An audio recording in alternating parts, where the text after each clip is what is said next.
話瑜伽姑娘嘅生活咧係好寫意嘅，原來觀眾都係一樣啊！今日咧我哋嘅表演咧其實係好多元化嘅。頭先啦我哋欣賞咗唱歌啦，同埋舞蹈。而家咧嚟緊嘅表演咧會係一個舞台劇嘅元素。咁我哋嚟緊咧會表演嘅就係社會舞台劇，佢嘅名稱係黑與紅。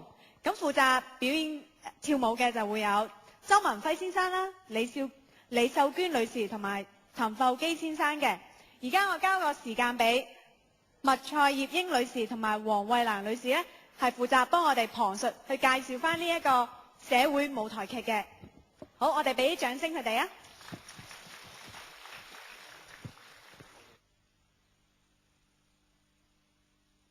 有700多萬人喎，你知唔知道長者佔咗幾多人度啊？香港人口老化咧，長者咧佔咗總人數嘅1/4喎。咁究竟我哋有冇關懷到長者嘅基本嘅生活呢？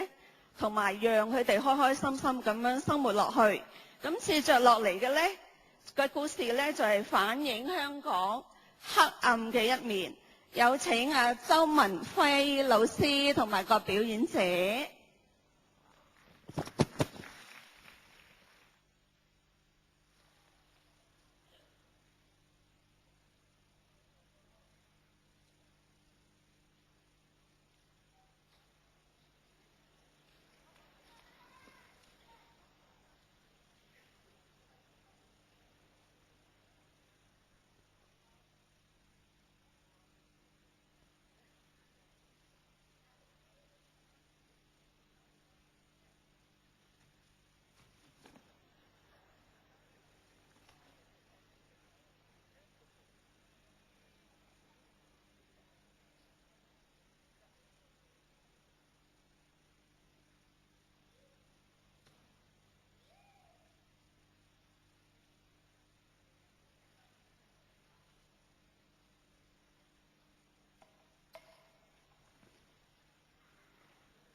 歸納啊！你睇下咁繁榮嘅香港咧，長者老然無依，冇任何照顧，老死街頭，實在係我哋嘅恥辱，令人痛心。